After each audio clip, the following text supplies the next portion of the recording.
नमः परमर्षिभ्यः हरिः ओम्।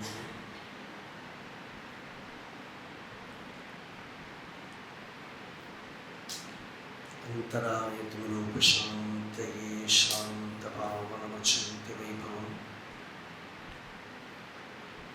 तन्नरं वपुषि कुञ्जरं मुखे मन्महे कौमुदितुन्दिलं महः। गुरुर्ब्रह्मा गुरुर्विष्णुः गुरुर्देवो महेश्वरः गुरुः साक्षात् परं ब्रह्म तस्मै श्रीगुरवे नमः। ईश्वरो गुरुरात्मेति मूर्तिभेदविभागिने व्योमवद्व्याप्तदेहाय दक्षिणामूर्तये नमः। यस्य आदिमध्यं न हि करचरणं नामगोत्रं न सूत्रं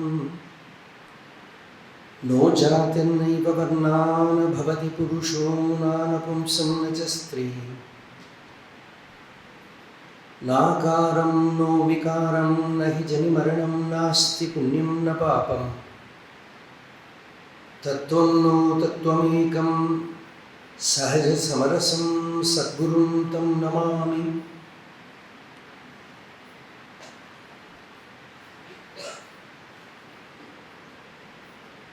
सदाशिवसमारम्भां शङ्कराचार्यमध्यमाम् अस्मदाचार्यपर्यन्तां वन्दे गुरुपरम्पराम्।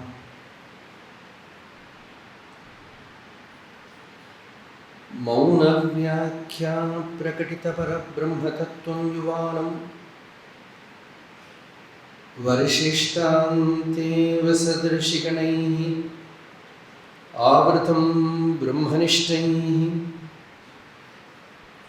आचार्येन्द्रं करकलितचिन्मुद्रम् आनन्दरूपं स्वात्मा रामं मुदितवदनं दक्षिणामूर्तिमीडे।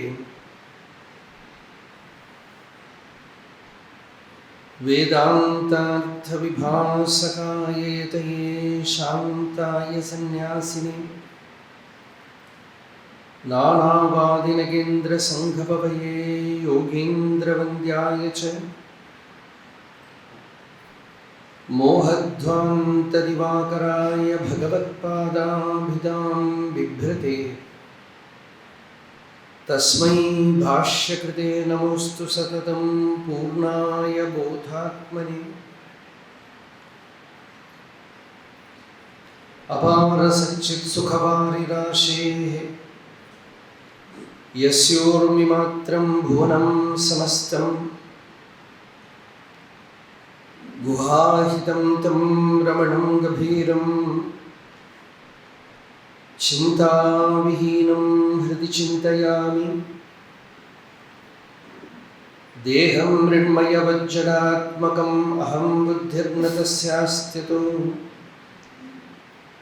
नाहं तत्तदभावसुप्तिसमये सिद्धात्मसद्भावदः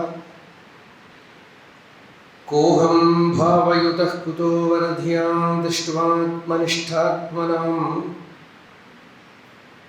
सोऽहं स्फूर्तितया अरुणाचलशिवः पूर्णो विभाति स्वयं करुणापूर्णसुधाब्धे कवलितघनविश्वरूपकिरणावल्या अरुणाचलपरमात्मन् अरुणो भवत् चित्तकुञ्जसुविकासाय त्वयि अरुणाचल सर्वं भूत्वा स्थित्वा प्रलीनमेतच्चित्रं हृद्यहमित्यात्मतया नृत्यसि भोः ते वदन्ति हृदयं नाम अहमिति कुत आयातीत्यन्विष्यान्तः प्रविष्टयात्यमलधिया अवगम्य स्वं रूपं शाम्यत्यरुणाचलत्वयि नदीवाब्धौ त्यक्त्वा विषयं बाह्यं रुद्धप्राणेन रुद्धमनसां तस्त्वां ध्यायन् पश्यति योगी दीधितिम् अरुणाचलत्वयि महीयं ते त्वयि अर्पितमनसा त्वां पश्यन् सर्वं तवाकृतितया सततं भजते अनन्यप्रीत्या स जयत्यरुणाचलत्वयि सुखे मग्नः हृदयकुहरमध्ये केवलं ब्रह्ममात्रं ह्यहमहमिति साक्षादात्मरूपेण भाति हृदि विषमनसा स्वं चिन्वतामज्जता वा पवनचलनरोधात् आत्मनिष्ठो भवत्वम्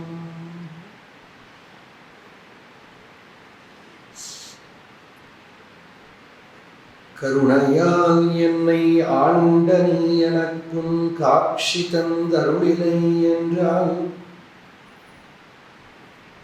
இருண்டலி உலகில் ஏங்கியே பதைத்திம் உடல் விடில் என்கதி என்னாம்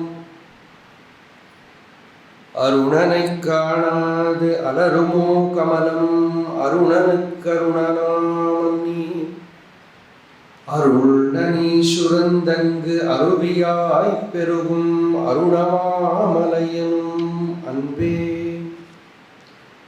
அன்புரு அருணாச்சல அழன்மெழுகாய் அகத்துணை நினைந்து நைந்துருகும் அன்பிலி எனக்கும் அன்பினை அருளாது ஆண்டனை அழித்திடல் அழகோ அன்பினில் விளையும் இன்பமே அன்பர் அகத்தினில் ஊருமாறமுதே என் புகழிட நின்னிஷ்டம் என்னிஷ்டம் இன்பதற்கு என் உயிர் இறையே.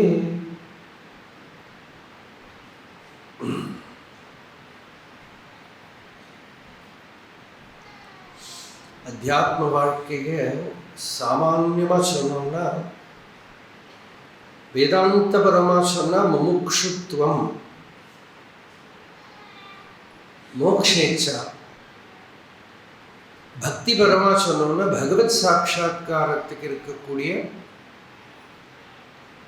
தாபம்.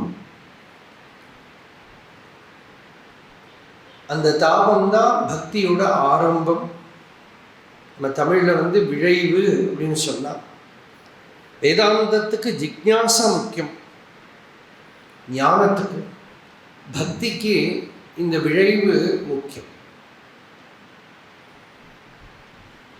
ஒரு மீன் தண்ணியிலேருந்து எடுத்து வெளியில் போட்டால் எப்படி துடிக்குமோ அதுபோல பகவத் அனுபவத்துக்காக இருக்கக்கூடிய துடிப்பை பக்தியோட ஆரம்பம்னு நம்ம சொல்லணும்.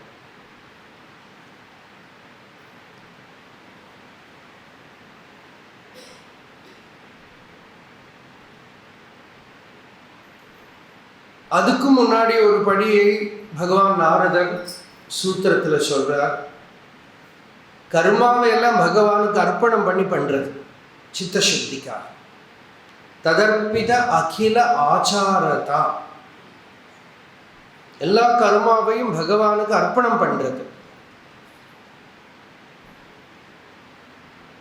தத் விஸ்மரணே பரமவியாக்குலதா, அந்த பகவான விஸ்மரணம் வந்துடுத்தான தாங்க முடியாத வியாக்குலதா அப்படின்னா ஒரு விரக வேதனை. அதுக்கும் முன்னாடி 2 ஸ்டெப். பகவத் கதாதிஷு அனுராகா, பகவத் கதாசிரவணம், சத்சங்கத்தில் ஒரு ஈடுபாடு. இன்னொன்று கூட பூஜாதிஷு அனுராகா, பகவத் கதாதிஷு அனுராகா இதி கர்காச்சாரியா, கர்கமதம். பூஜாதிஷு அனுராகா அப்படின்னு பாராசரியா அப்படின்னா வியாசர். ததர்ப்பித அகில ஆச்சாரதா தத்விஸ்மரணே பரமவியாக்குலதா அப்படின்னு நாரதர். சாண்டில்யர் ஒரு விஷயத்தை சொல்றது, அது அப்படியே ஞானமாகவே இருக்கும். ஆத்மரதி அவிரோதேன அப்படின்னு இது சாண்டில்யா. என்ன பண்ணும், நீ பூஜை பண்ணு, ஜபம் பண்ணு, கர்மாவை பண்ணு, என்ன பண்ணினாலும் அந்த ரதி ஆத்மாவில் இருக்கணும். அந்த ஆத்ம ரதிக்கு விரோதமாகிற மாதிரி வெளியில் எதையும் பண்ணக்கூடாது. ரொம்ப பெரிய ஒரு சட்டில் பாயிண்ட். பூஜை பண்ணு, ரொம்ப சிம்பிளாக பூஜையை பண்ணிக்கணும். இந்த பூஜை பண்ணுறது இருக்குன்னா, பூஜை பண்ணினா தியானம் வருமானால் பூஜை சாஃபல்யம் ஆயிடுத்து. பகவத் கதாசிரவணத்தினால தியானம் வருமானா கதை சாஃபல்யம் ஆயிடுத்து. கர்மாவெல்லாம் யோகமாக பண்ணி பகவத் ஸ்மரணை அப்படியே நிறுத்தின்றிருந்து தியானம் வருமானால் கர்ம சாஃபல்யம் ஆயிடுத்து.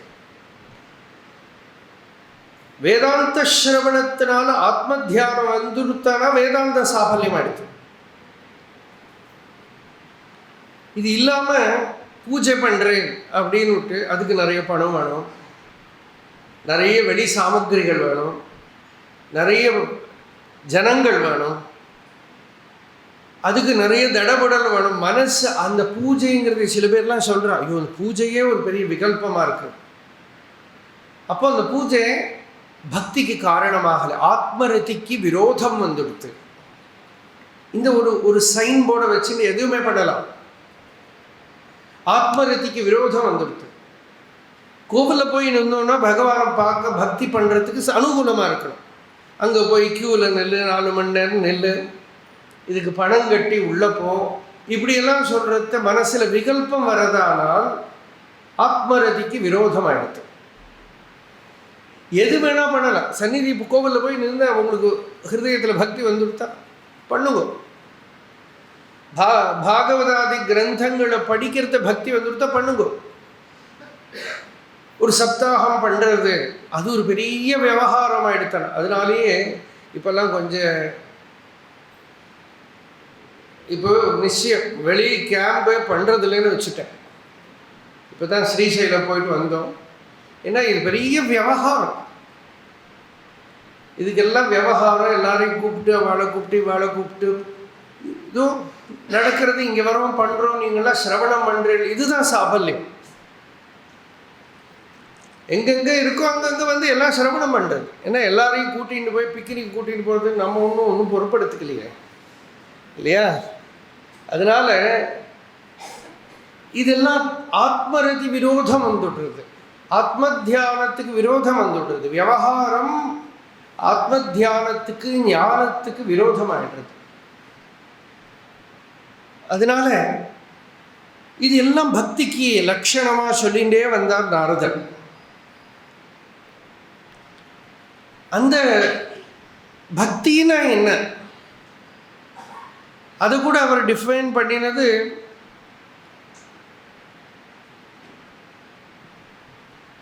ரொம்ப சிம்பிளாக ஒரு டெஃபினிஷன் கொடுத்துட்டார். சாது அஸ்மின் பரம பிரேம ரூபா அப்படின்னு. அது பரம பிரேமம். இப்போ அன்பே அப்படின்னு கூப்பிட்டாரு, அன்பு தான். நேற்றுக்கே சொன்னோம், இந்த அன்பு நம்ம லைஃபையே வண்டி ஓட்டின்னு இருக்குது பிரகிருத்தியில். அது ஒன்று கிடைச்சுடுத்தானா திருப்தி வந்துடும். பகவான் ரமணர் ஹிருதயம் அப்படிங்கிறார். ஹிருதயம்னா என்னன்னா அன்புக்கு இன்னொரு பேர், அவ்வளவுதான். அந்த அன்புன்னு நாமளா உனக்கு பேரை போட்டுக்கிறோம் பாருங்கோ, அது அட்டாச்மெண்ட், அது ஆசக்தி. அலௌகிகமான வஸ்துவில் வரக்கூடிய ஒரு அன்பு, ஆசக்திக்கு அன்புன்னு பேர். பகவான்கிட்ட ஆசக்தி வந்துடுத்தானா அன்பு, விஷயங்கள்கிட்ட அன்பு வந்துடுத்தானா ஆசக்தி. மை ஆசக்தமனாக பார்த்த அப்படின்னு பகவான் கீதையில் சொன்னார். பகவான்கிட்ட ஆசக்தி வந்துடுத்தானா அன்பு, விஷயங்கள்ல அன்பு வந்துடுத்தானா ஆசக்தி. ஆத்மாவில் ஆசக்தி வந்துடுத்தானா அன்பு. பகவான்கிட்டன்னா என்ன லாஸ்ட்ல பார்த்தா ஆத்மாவில் ஸ்வஸ்வரூப அனுசந்தானம் பக்திரித்யபிதீயதே. பக்தியோட உத்தமமான லட்சணத்தை பகவத் பாதர் சொன்னார். ஸ்வஸ்வரூப அனுசந்தானம், ஆத்மஸ்வரூபத்தை uninterrupted contemplation on your real nature. ஸ்வஸ்வரூபத்தை அனுசந்தானம் பண்ண. அந்த ஸ்வரூப விஸ்மிருதி வந்துடுத்தானால் மனசு விக்ஷிப்தமாகணும், ஸ்கேட்டர்ட் ஆகிடுறது. ஸ்கேட்டர்ட் ஆகிட்டா என்ன, அப்புறம் நான், அப்புறம் இன்னொருத்தன் நீ, அப்புறம் அவன், நானும் நீயுமா சேர்ந்து ஏதோ ஒரு அவனை பற்றி பேசிட்டு இருக்கோம் இல்லையா? பேச்செல்லாம் அதுதானே. முதல்ல நான் என்னை பற்றியே பேசின்னு இருப்பேன், இல்லை நான் உன்னை பற்றி பேசின்னு இருப்பேன், இல்லாட்டா நம்ம 2 பேருமா சேர்ந்து அவனை பற்றி. இந்த 3 டென்ஸ் இல்லை, 3 persons, first person, second person, third பர்சனில் தான் பேச்சு. இந்த 3ம் இல்லாத ஒரு நிலை ஒன்று நினச்சி பாருங்க. நான்கிற எண்ணமும் வரலை, நீங்கிற ஒன்றை ஃபேஸ் பண்ணலை, அவன்கிற ஒரு விஷயம் இல்லை நமக்கு. அதுக்கு தான் சமாதின்னு பேர். துவம் அகம் இதம் இதீயம் கல்பனா புத்தி தோஷா பிரபவதி பரமாத்மனி அத்வயே நிர்விகல்பே பிரவிலசதி சமாதோ அஸ்ய சர்வோ விகல்பா விலயனமுபகச்சேத் வஸ்து தத்துவாவதிருஷ்டியா. அப்படி அந்த பரமாத்மாவில் சுத்த சைதன்யத்தில் அது ஒன்று தான் இருக்குது. அதில் நான் நீ ஒன்றும் கிடையாது. பிரதிதினம் நாம் சுஷுப்தியில், டீப் ஸ்லீப்பில் ஒன்றுமே தெரியலை. நான்கிற தாட் இல்லை, நீ கிடையாது, அவன் கிடையாது, உலகம் கிடையாது, ஒன்றும் தெரியலை. அங்கே என்ன இருந்தது? அங்கே கேவல சத்தாமாத்திரமான ஒரு வஸ்து தான் இருந்தது. அங்கே பகவான் தான் இருந்தான். பாகவதத்தில் நாராயணாக்கிய விஷ்ணோஹோ பிப்பலாதன்கிட்ட கேட்குறார், நாராயணனோட ஸ்வரூபத்தை எப்படி அனுபவத்தில் வரும்? பிரதிதினம் வருதேங்கிறார் அந்த பிப்லாயனம். சன்னே யதிந்திரியகணே அகமிச்ச பிரசுப்தே கூடஸ்த ஆசயமிருதே ததனுஸ்மிருதிர்னா. இந்திரியங்கள்லாம் லயமாயி, மனசு லயமாயி, அகங்காரமும் இல்லாமல் இருக்கிற போது எழுந்திருந்துட்டு சொல்கிறான் சுகமாக இருந்ததுங்கிறான். அந்த சுகம் எங்கேருந்து வந்தது? ஆத்மஸ்வரூபத்திலேருந்து வந்தது. ஆனால் எழுந்திருந்த உடனே அதில் டச் போயிடுது. அப்போ நாம் தேடக்கூடிய அந்த பகவத் ஸ்வரூபம் பரமசுகஸ்வரூபமாக, நம்மளோட வாஸ்தவமான ஸ்வரூபமாக நம்ம ஹிருதயத்துக்குள்ளே இருக்குது. அதில் லக்னமாகிறது தான் பக்தியோட லட்சியம். அதுக்கப்புறம் வர்றது தான் பராபக்தி. ஒரு கிளிம்ஸ் வந்து நமக்கு பகவான் கொடுத்துடுறார். அது கிருப்பை. ஒரு சத்சங்கத்தில் வரத்த, இல்லை யாராவது பெரியவாளை பார்க்கறது, இல்லை ஒரு அருணாச்சல தரிசனம் வந்துடுது.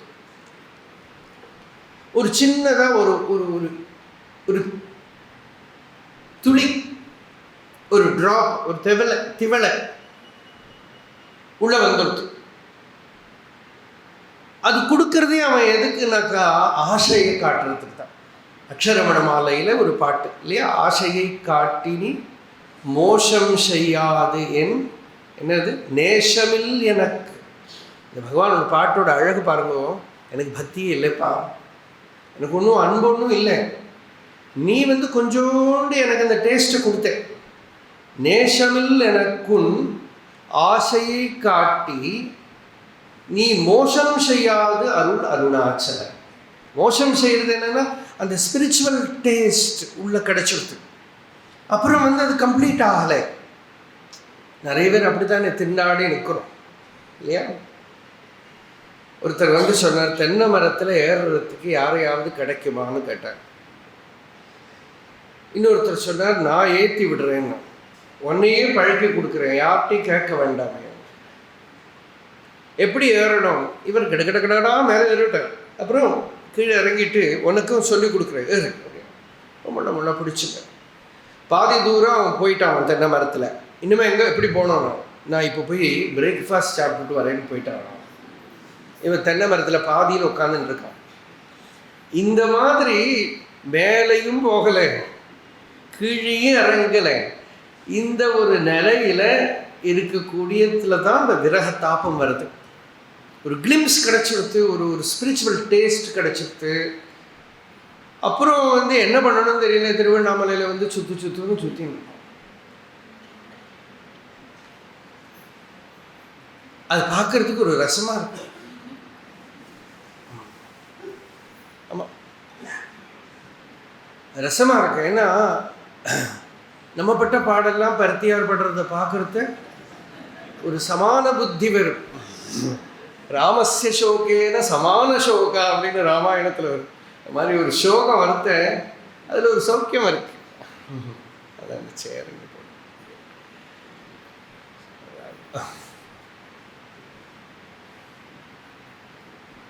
இருக்க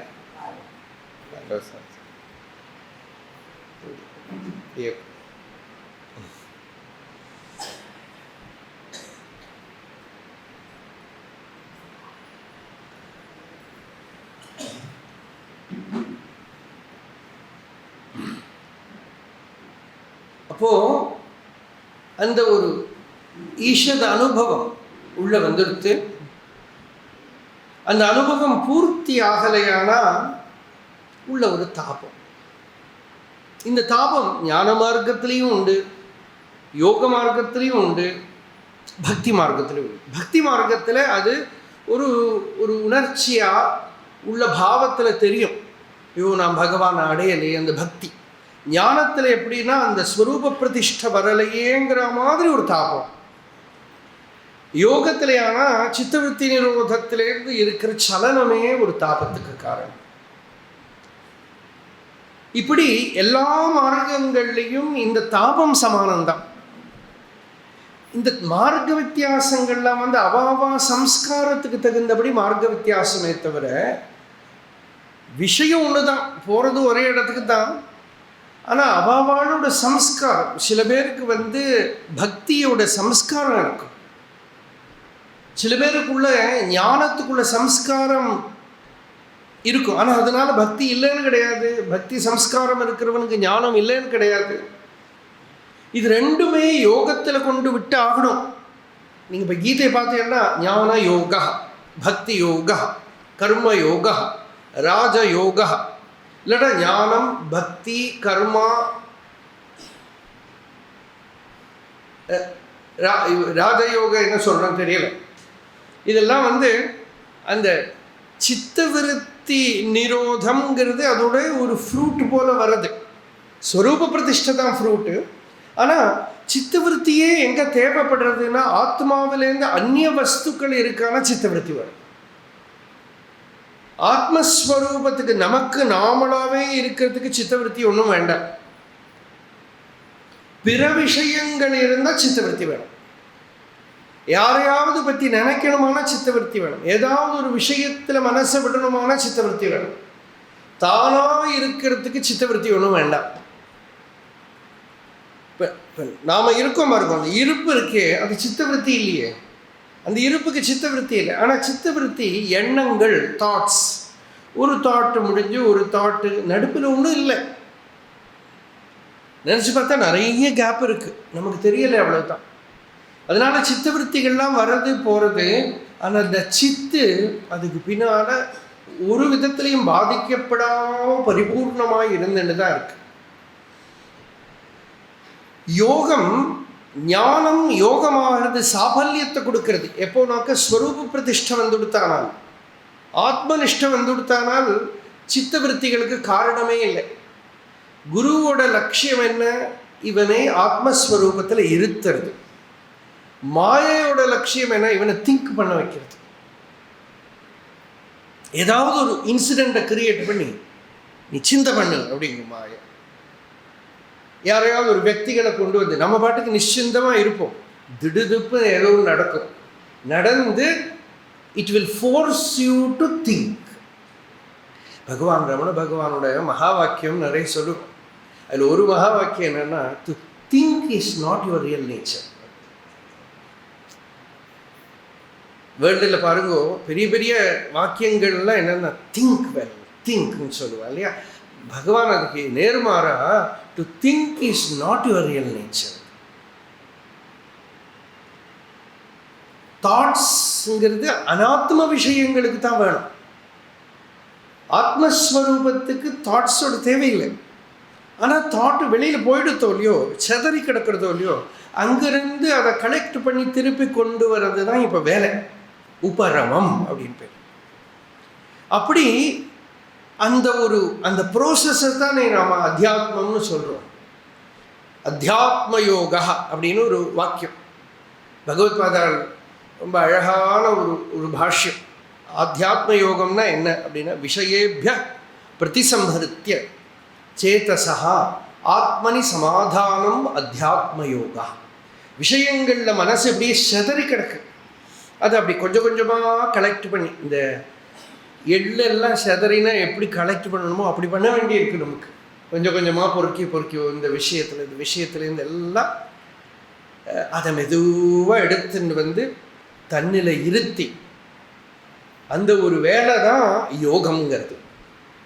அது முதல்ல நாம் அபியாசம் எல்லாம் பண்ணாமல் நமக்கு ஒரு கிளிம்ஸ் கிடைக்கிறது பாருங்க, அதுக்கு தான் நாம கிருபைன்னு கூப்பிடுறோம், கருணை. ஒரு பெரியவர் சொன்னார், it is like taking you to a foreign country without passport and visa. சும்மா திருடி கூட்டிட்டு போகிற மாதிரி. The moment you are found you will be thrown out. Now you have to go through the right route. கரெக்டாக போகணும். அதுதான் அப்போ தான் நமக்கு வந்து அந்த அடைஞ்சதுக்கு அப்புறம் ஒரு அடையிறதுன்னு ஒரு விஷயம் கிடையாது. என்ன, அடைஞ்ச விஷயத்தை தான் அடையிறோம், நித்திய சித்தமான வஸ்துவை தான் அடையிறோம். அதில் ஒரு கவனம் போயிடுது.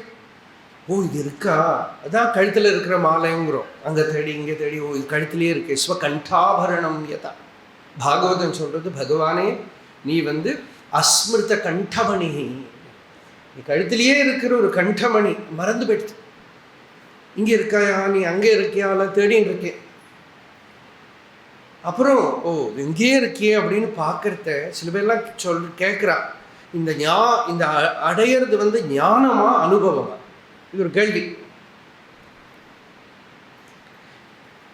இப்போது கண்ணாடி போட்டுட்டு தேடுறேன், கண்ணாடி எங்கேன்னு தேடுறேன், இங்கே மூக்கிலேயே இருக்குன்னா ஓ அப்படி இதையா போய் தேடினேன், இதுக்குள்ளாலேயே தேடினேன். இப்போ இது ஞானமா அனுபவமா? ஆனால் ஞானம்னு சொல்லலாம், ரெக்கக்னிஷன், ஒரு ரெக்கக்னிஷன் தான் ஆச்சு. ஆனால் அதில் வர ஒரு சந்தோஷம் இருக்கு பாருங்க. ஐயோ இது போயிடுத்துன்னு நினச்சேனே, கிடைச்சி கொடுத்தா இல்லையா, அப்போ ஒரு ஆனந்தம் வருது பாருங்க, அதுதான் அனுபவம். அந்த அனுபவத்து கூட எதையுமே ஒப்பிக்க முடியாது.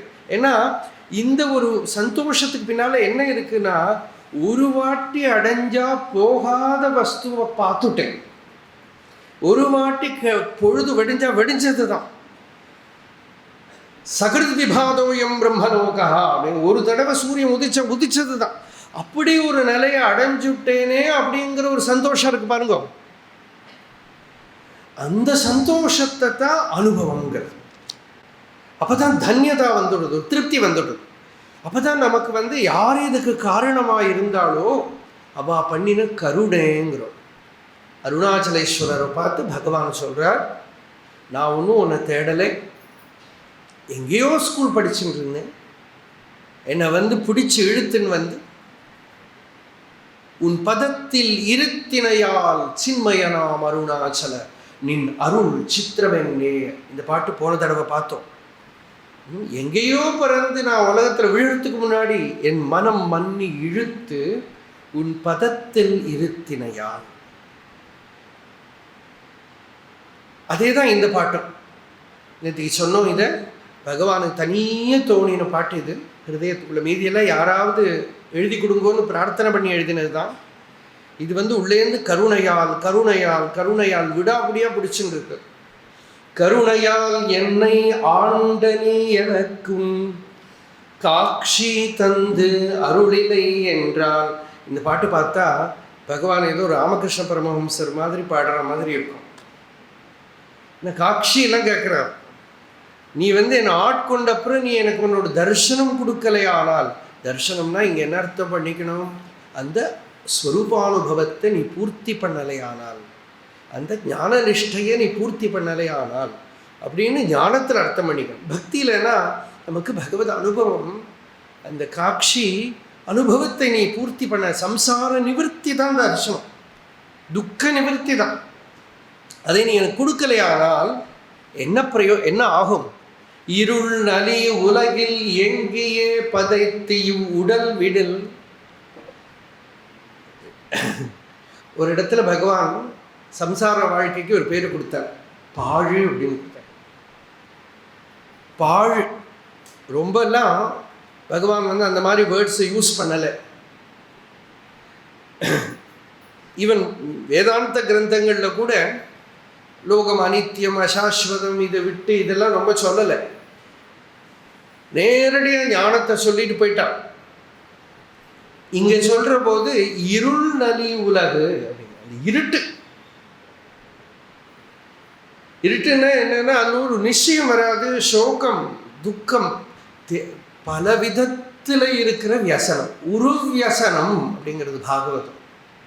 உருவியசனம் தாங்க முடியாத பலவித கஷ்டங்கள், தாபங்கள், வேதனைகள், இதெல்லாம் பார்த்துட்டு வந்தவாளுக்கு அந்த வைராக்கியம்ங்கிறது இருக்கு பாருங்க. அந்த வைராக்கியம் இப்போ பகவானுக்கு 17 வயசில் அடைஞ்சிட்டு வந்துட்டார். இவருக்கு எங்கே இந்த அனுபவம், லோக அனுபவம்? சங்கராச்சாரியெல்லாம் 8 வயசில் வந்துட்டார். அவர் சொல்கிற அசாரே சம்சாரே நிஜ பஜன தூரே ஜடதியா, அசாரமான சம்சாரம்லாம் சொல்கிறார். அவருக்கு எங்கே லோக அனுபவம்? பாகவத்தில் பார்த்தா பிரகலாதனை போல இந்த சம்சாரத்தை வர்ணனை பண்ணுவா கிடையாது. ஒரே ஆன்சர் என்ன? பூர்வ ஜென்மாவில் அனுபவித்த ஃபுட் பிரிண்ட்ஸ் தான் சொல்கிறார், அந்த கஷ்டங்கள். அதனால இந்த ஜென்மாவில் ரெடியே இல்லை அதுக்குள்ளே போகிறதுக்கு. ரிஷிகேஷில் உத்தரகாஷியில் ஒரு சுவாமிஜி இருந்தார். அவரோட ஜீவச்சரித்திரம் ரீசெண்டாக நான் பார்த்துட்டு இருந்தேன். அங்கே சிவானந்த ஆசிரமத்தில் இருக்கிறத. ஆந்திர பிரதேசத்தை சேர்ந்தவர் அவர். ஒவ்வொருத்துக்கும் ஒரு காரணம் இருக்குமே, லோகத்தில் இருக்கிற துன்பத்தை பார்த்து துக்கத்தை பார்த்து நிவர்த்தி வரத்துக்கு. அவருக்கு என்ன காரணம்னா, ஒரு நாளைக்கு ஒரு சொப்பனம் பார்த்தார்.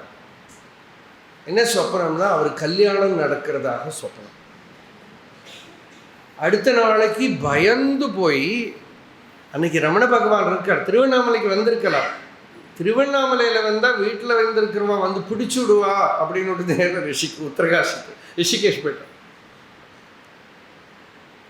அப்போது எதுக்கு பயப்படணும்? நிறைய பேர் என்கிட்ட 70 வயசில் கூட எனக்கு கல்யாணமே ஆகலை. சரியா, ஒரு ஓல்டேஜ் ஹோமுக்கு போனேன். ஒரு வயசானவர் பேசிகிட்டே இருந்தால், 70 72 வயசோ 73 வயசோ ஆயிடுச்சு. உங்கள் குடும்பம் எல்லாம், ஃபேமிலி எல்லாம் எல்லாம் எல்லாம் செட்டில்டாக இருக்காளா கேட்டேன். நிறைய வருஷம் முன்னால். அவர் சொன்னார், கல்யாணமே ஆகலைன்னு. ஓ அப்படியா, இன்னும் பண்ணினா நல்லா இருக்கிறது இல்லையா? நிறைய கிடைக்கும். 30 40 வயசுலேயே யாரும் கிடைக்க மாட்டேங்குது. அப்போது அந்த வயசுலேயும் ஆசையெல்லாம் போக மாட்டேங்கிறது இல்லையா? ஆனால் அப்போ சில பேருக்கு சின்ன வயசுலேயே இப்படி வைராக்கியம் வர என்ன காரணம்? ஒரே காரணம் தான் சொல்ல முடியும். பூர்வ ஜென்மத்தில் ஏற்பட்ட அனுபவங்கள்லேருந்து வரக்கூடிய டேட்டாலாம் அவளுக்குள்ளே இருக்குது. அந்த டேட்டா அவள் உள்ளேருந்து போகலை. அனுபூத விஷய அசம்பிரமோஷா அப்படின்னு பதஞ்சலி யோகசூத்திரத்தில் சொல்கிறார். அந்த ஸ்மிருதினா அனுபூத விஷய அசம்பிரமோஷ ஸ்மிருதி. பழைய ஜென்மாவில் இருக்கிற நல்ல நல்ல அனுபவங்களை சில புஸ்தகங்கள்லாம் எனக்கு வேணும்னு வச்சுப்பான், கொடுக்க மாட்டான் இல்லையா? அது மாதிரி இந்த ஜீவன் என்ன பண்ணுறது, பூர்வ ஜென்மாவில் ஏற்பட்ட சில டீப்பர் எக்ஸ்பீரியன்ஸஸோட டேட்டா அப்படி வச்சுருக்கு. அதுலேருந்து எப்போ வேணுமோ அப்போ ரெஃபரன்ஸ் வந்துடுது. இது வேண்டாம், எனக்கு துக்கம். இங்கே பகவான் அது பார்த்தா நமக்கு அதுதான் தோன்றது. இருட்டான உலகம், துன்பமயமான உலகம் அப்படின்னு. இருள் நலி உலகில் ஏங்கியே அந்த உலகத்தில் வாழ்ந்த பலம் என்னங்கிறார். நம்ம ஒருத்தர் சுவாமி பிரம்மானந்த ராமகிருஷ்ணரோட சிஷ்யர், அவர்கிட்ட சொன்னார், Maharaj, my life is shattered, my body is weak,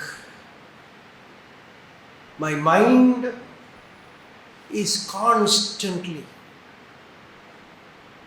burning with thoughts, anxiety. I'm not even in a plane to think or meditate. The brain has become totally dull. இப்போ என்னாச்சு? சரீரத்துக்கு முடியலை, மனசுக்கு முடியலை, புத்திக்கு முடியலை, புரிஞ்சுக்க முடியலை. நிறைய பேர் அப்படி சொல்கிறார். நீங்கள் கிருபை பண்ணணும், you have to pour forth your grace அப்படின்னு காண வேண்டும். அவர் தலையில் கையை வச்சுட்டு, my dear child, what else can you expect when you give your body, mind and intellect to the world? உனக்கு வேற என்ன எதிர்பார்க்க முடியும்ப்பா? இந்த சரீரத்தை, மனசையும் புத்தியை நீ உலகத்துக்கு கொடுத்தாயானால் குரங்கு கையில் கொடுத்த பூமாலைன்னு போனாங்க தமிழ்ல. அது இப்படி ஆக்கி திருப்பி கொடுக்கும். இதே சரீர மனசு புத்தியை நீ பகவானுக்கு கொடுத்தாயானால் சாந்தமாக இருக்கும். தத் புத்தயா ததாத்மான தன்னிஷ்டா தத் பராயணாக கச்சந்தி அபுனராவர்த்தி ஞான நிர்தூத கல்மஷா. புத்தி, மனசு, இந்திரியங்கள் எல்லாத்தையும் கூட மனஸ்தே பாதாப்ஜே நிவசது வசஹ ஸ்தோத்ர பணிதோ கரோச்சாபியர்ச்சாயாம் ஸ்ருதிரபி கதாகர்ணன விதோ தவ த்யானே புத்தி நயனயுகடம் மூர்த்தி விபவே பரக்ரந்தான் கைர்வா பரமசிவ ஜானே பரமதா. எல்லா பெரியவாளும் பாடியிருக்கா இந்த ஆசையத்தை. இந்திரியங்கள், மனசு எல்லாத்தையும் பகவான் கொடுத்து. பாகவதம் வருது, வாணி குணானுகதனே ஸ்ரவணோ கதாயாம் ஹஸ்தௌ ச கர்ம சுமனஹ தவ பாதயோர்னஹ ஸ்மிருத்யாம் சிரஸ்தவ நிவாச ஜகத் பிரணாமே திருஷ்டி சதாம் தர்ஷனேஸ்து பவத்தனூனாம். அம்பாளை பற்றி ஸ்துதி பண்ணுறது பகவத் பாதாள். அதே போல சிவானந்த லஹரி போல சௌந்தர்ய லஹரியில் ஜபோ ஜல்ப ஷில்பம் சகலமபி முத்ரா விரச்சனா கதி பிராதக்ஷிண்யக்ரமணம் அசனாத்யாஹுதி விதி பிரணாம சம்வேஷ சுகமகிலம் ஆத்மார்ப்பண திருஷா சபர்யா பர்யாயஸ்தவ பவது என்மே விலசிதம். நான் பண்ணுறதெல்லாம் உனக்கு சபர்யா ஆகட்டும், உனக்கு ஆராதனை ஆகிடட்டும், உனக்கு பூஜை ஆகிடட்டும். நான் மனசால தியானம் ஒன்று பண்ணுறேன், புத்தியால் உனையும் சிந்தை பண்ணுறேன், நான் நடக்கிறதெல்லாம் பிரதக்ஷணமாகட்டும், இப்படி பிரார்த்தனை. யத்யத் கர்ம மயா ஆச்சரித்தம் பவத் பிரீத்தியைவ பவத் பிரீத்தியை பவத் பவத்து. நான் என்னென்ன கர்மா பண்ணுறேன் உனக்கு பிரீதிக்கு ஆகட்டும் அப்படி. இப்படி தான் அந்த பக்தியில் எப்படியோ அப்படி அர்ப்பணம் பண்ணலையானால் லைஃப் நம்ம மைண்டு நிறைய அப்சார்ப் பண்ணிடுறது, இந்திரியங்கள் விஷயங்களை உள்ளே கொண்டு போய்டுறது. இதெல்லாம் ப்ரோசஸ் பண்ணி தமிழில் ஒரு வார்த்தை சொல்லுவாள், மனக்கசப்பு. வேதாந்தத்தில் அதுக்கு பேர் கஷாய ஸ்திதின்னு பேர். ஒரு மாதிரி ஒரு டல் ஸ்டேட். என்ன பண்ணணும்னு தெரியலை. இந்த வாழ்க்கையில் இருக்கிற அனுபவங்கள் அப்படி, கஷ்டங்கள் அப்படி, துன்பங்கள் அப்படி, இதையெல்லாம் பார்த்துட்டு ஒரு லிஸ்ட்லெஸ்னஸ், ஒரு அர்த்தம் இல்லை. இதுதான் இருட்டுன்னார் பகவான். இருநலி உலகில் அங்கே போயிடுத்தானா ஏங்கியே ஏக்கம் தான் உள்ள. தியக்கம் அப்படின்னு இன்னொரு இடத்துல சொன்னார், இங்கே ஏக்கம்ங்கிற. ஏங்கியே பதைத்து பதைப்பு, பயம், ஆங்ஸைட்டி. எங்கே பார்த்தாலும் சைக்கியாட்ரிஸ்ட் தான். இப்போ சின்ன சின்ன குழந்தைகளுக்கெல்லாம் சைக்கியாட்ரிஸ்ட், எல்லா இடத்துலையும் சைக்கியாட்ரிஸ்ட். ஏன்னா அந்த பதைப்பு வந்துடுறது. உலகத்தில் வாழறதோட லட்சணம் இப்படி தான். பதைத்து இப்படியே போயிட்டு பகவானே நான் மரணத்தோட கேட்டு வரைக்கும் போயிட்டு வச்சுக்கணும். இப்படியே நான் வாழ்ந்து விட்டேன். என்னோட வார்த்தைக்கு கதி என்ன ஆகும்? என் கதி என்ன? ஒன்று அடையலையானால், ஞான நிஷ்டை வரலையானால், இல்லை பக்தி வரலையானால், சில பேர்லாம் பார்த்தா அவள் வாழ்க்கை பகவானோட கிருபை பூர்த்தி பண்ணுறதை பார்த்தா சந்தோஷம். முன்னாடி சொல்லியிருக்கேன், சீதாபதி அம்மா பாம்பேயில் பார்த்து போனேன். அவர் ரொம்ப வயசானவர், பகவான் ரமணரை பார்த்தவர். அவர் எல்லாம் உடம்பு முடியாமல் இருக்க, பெட்டில் இருக்க, யூரின் டியூபு இது எல்லாமே இருக்க. பார்க்கணுன்னு ரொம்ப சொன்னார்னு போய் பார்த்தேன். அப்போ சொன்னார், உள்ள கண்ணை முடின ஒரு ஜோதி தான் தெரியுது, வெளியில் அவன் இருக்கான். கண்ணை திறந்தாலும் அவர் முருகன்னா அவருக்கு பிரத்யக்ஷம் மாதிரி. வெளியில் முருகன் இருக்கான், உள்ள கண்ணை முடினா ஒரு ஜோதி தான் தெரியும். அவ்வளோ திருப்தி. சரீரம் சிதிலம், எப்போ வேணால் போகலாம். அந்த ஸ்டேஜ் ஃபியூ டேஸ் தான் அதுக்கப்புறம் இருந்தார். அந்த நிலையில் அந்தே நாராயண ஸ்மிருதி அப்படின்னு பாகவதன் சொல்கிறது. அப்போது அந்த நிறைவிற்கு பாருங்க, உள்ள ஒரு பரம திருப்தி. அக்ஷரமண மாலையில் ஒரு பாட்டு இருக்கு, விட்டிடு கஷ்டமாம், உன்னை நான் விட்டுட்டேன், உன்னோட ஹோல்டு எனக்குள்ளேன்னு போயிடுத்தானா. ஒரே வேர்டு தான், கஷ்டம். விட்டிடு கஷ்டமாம் விட்டிடாது உனை, உன்னோட அந்த தியானம் உள்ளேந்து விட்டுடாம உயிர் விட்டிட அருள் புரிய அருணாச்சலன். அந்த சரீரத்தை விடுற போதும் அந்த ஸ்மிருதி உள்ள இருக்கணும். ஏஷா பிராமி ஸ்திதி பார்த்த நைனாம் பிராப்பிய விமுஹ்யதி ஸ்தித்வாஸ்யாம் அந்த காலேபி பிரம்ம நிர்வாணம் வச்ச. இந்த பிராமி ஸ்திதி அந்த காலத்திலே அப்பி அப்படின்னா அந்த காலத்திலையும் இருக்கணும். அந்த காலத்தில் அந்த நிறைவோட சரீரம் விடணும். இல்லாட்டா அந்த காலத்தில் எது ஏதோ வரும், அந்த கரும் வருவான்.